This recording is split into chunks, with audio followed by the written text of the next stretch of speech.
অনেক কাল আগে গঙ্গাপুর নামে একটি বিরাট রাজ্য ছিল। আর এটা হলো এই রাজ্যের রাজপ্রাসাদ। আর সেই রাজ্যের রাজা ছিলেন ভীষণ রাগী আর একগুঁয়েও বটে। রাজার বাগানের কোণে টুনটুনির বাসা ছিল। রাজা প্রতিদিন রাজ্যের মন্ত্রীকে সঙ্গে নিয়ে কোষাগারের টাকা গুনত। এইরকমই একদিন টাকা গুনতে গুনতে হলো কি, বেশ কিছুটা জল সেই টাকাগুলোর ওপর পড়ে গেল। এ বাবা, আমার টাকায় তো জল পড়ে গেল। এ টাকা তো এরকম ভাবে রাখা যাবে না। এটাকে ভালো করে শুকিয়ে রাখতে হবে, বুঝলে মন্ত্রী? যথাজ্ঞা মহারাজ। রাজা তৎক্ষণাৎ আদেশ দিলেন ওই টাকাগুলো রোদে শুকিয়ে আনতে।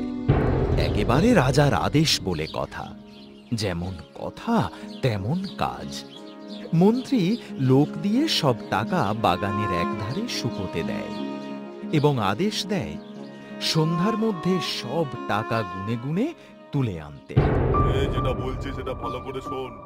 ভালো করে সব টাকা গুনে গুনে তুলবি, একটা টাকাও যেন এদিক ওদিক না হয়, বুঝলি?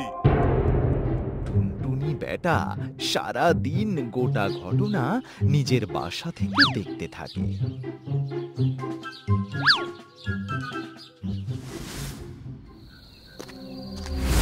সন্ধ্যার সময় তার লোকেরা তার একটি টাকা তুলতে ভুলে গেল। যে না তারা টাকাটা তুলতে ভুলে গেল, অমনি তো টুনটুনি পাখি সুযোগ পেয়ে গেল। টুনটুনি সেই চকচকে টাকাটি দেখতে পেয়ে তার বাসায় এনে রেখে দিল। ইস, আমি কত বড়লোক হয়ে গেছি! রাজার ঘরে যে ধন আছে, আমার ঘরে সেই ধন আছে।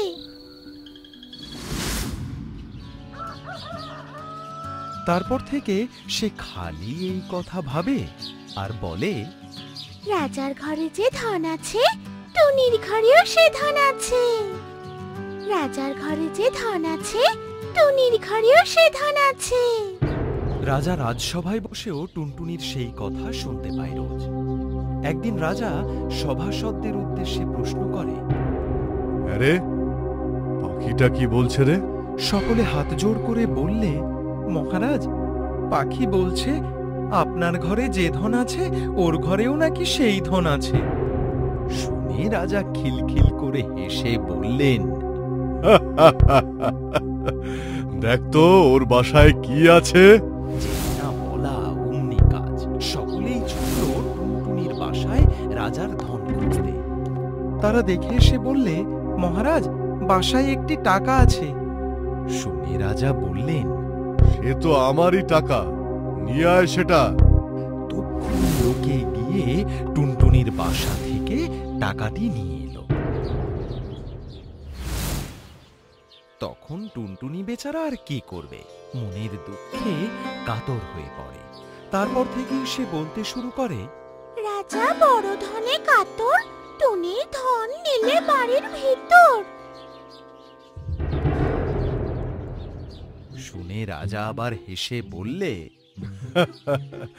পাখিটা তো বড় ঠেটা রে, যা ওর টাকা ফিরিয়ে দিয়ে আয়।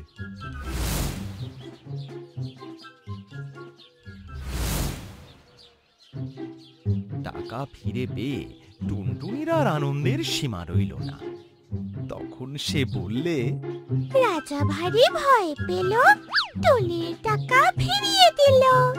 রাজা ভারী ভয় পেল, টুনির টাকা ফিরিয়ে দিল। আবার কি বলছে রে? বলছে যে মহারাজ নাকি বড্ড ভয় পেয়েছেন, তাই ওর টাকা ফিরিয়ে দিয়েছেন।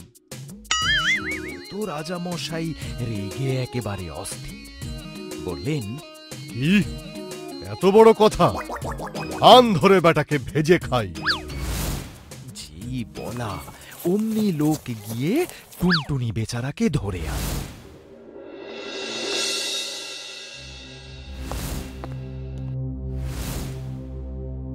রাজা তাকে মুঠোয় করে নিয়ে বাড়ির ভিতরে গিয়ে রানীদের বললেন, শোনো তোমরা, এই পাখিটাকে ভেজে আজ আমাকে খেতে দেবে। রাজা পাখি দিয়ে বেরিয়ে আসতেই রানীরা পাখিটাকে নিয়ে ঘুরিয়ে ফিরিয়ে দেখতে লাগলেন। একজনের হাত থেকে অপরজন নিয়ে আদর করলেন পাখিকে। আবার আরো এক রানী যেই না পাখিটিকে ধরতে যাবে, তখন টুনটুনি ফসকে গিয়ে উড়ে পালালো। ভগবান, এখন কি হবে? কি সর্বনাশ হয়ে গেল! রাজামশাই জানতে পারলে তো আমাদের আর রক্ষে রাখবে না গো। এইসব কথোপকথনের মাঝে তাদের নজর পড়ে একটা ব্যাঙ সেইখান দিয়ে লাফিয়ে লাফিয়ে যাচ্ছে। সাত রানী তাকে দেখতে পেয়ে খপ করে ধরে ফেললে। এই সবাই কিন্তু চুপচাপ থাকবি, কেউ যেন জানতে না পারে। আমরা একেই ভাজা করে রাজামশাইকে পরিবেশন করব। রাজামশাই খেয়ে ভাববেন টুনটুনি ভাজা খাচ্ছেন। যেমন ভাবা তেমন কাজ। সেই ব্যাঙটার ছাল ছাড়িয়ে তাকে ভেজে রাজা মশাইকে দিলে তিনি খেয়ে ভারী খুশি হলেন। তারপর সবে তিনি রাজসভায় গিয়ে বসেছেন আর ভাবছেন, এবার ওই বাছাধনকে জব্দ করেছি। অমনি কোথা থেকে যেন টুনটুনি রাজসভায় উড়ে এসে রাজাকে শুনিয়ে শুনিয়ে বলতে শুরু করে, বড় মজা, বড় মজা, রাজা খেলেন ব্যাঙ ভাজা। তো রাজামশাই লাফিয়ে উঠেছে।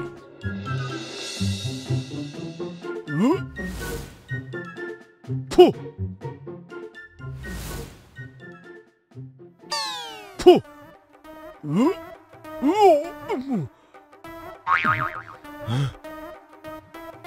তারপর রেগে বললেন, আমি ব্যাঙ ভাজা খেয়েছি, আমার সাথে এত বড় বিশ্বাসঘাতকতা! জল্লাদ, সাত রানীর নাক কেটে ফেলো। অমনি জল্লাদ গিয়ে সাত রানীর নাক কেটে ফেললে। তা দেখে টুনটুনি বললে, এক টুনিতেই টুনটুনালো, সাত রানীর নাক কাটলো।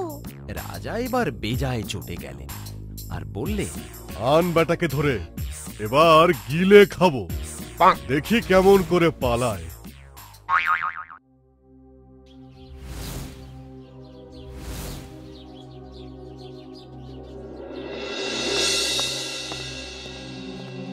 টুনটুনিকে ধরে রাজার কাছে আনলে রাজা বললে, এখনই জল নিয়ে এসো।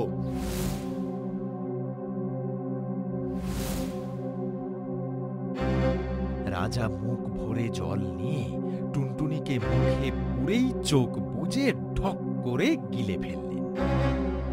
এবার পাখি জব্দ।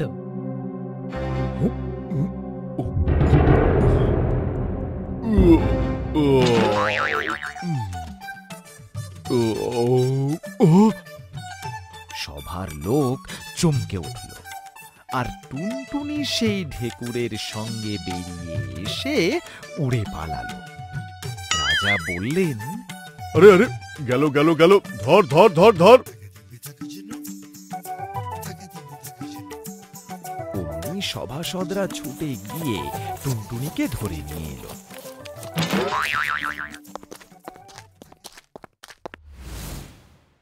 এখনই জল নিয়ে এসো, এবার আমি আবার ওকে জল দিয়ে গিলে খাবো।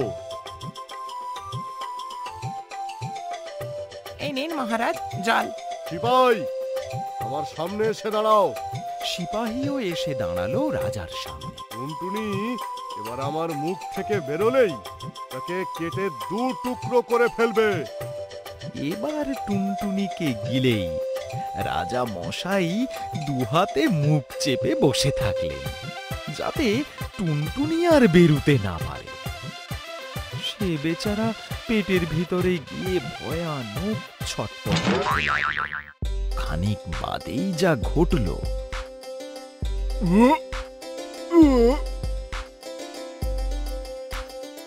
সিপাই সিপাই, মারো মারো, পালালো, মারো ওকে, মারো মারো।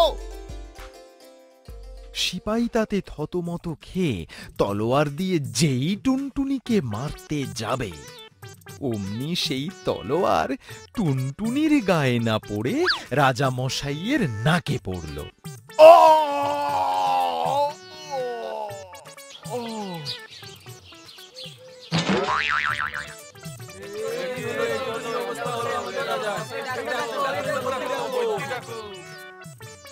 তখন ডাক্তার এসে ওষুধ দিয়ে পটি বেঁধে অনেক কষ্টে রাজামশাইকে বাঁচালো।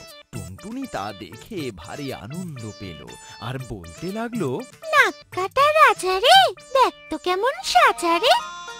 বলেই সে সেখান থেকে উড়ে পালালো।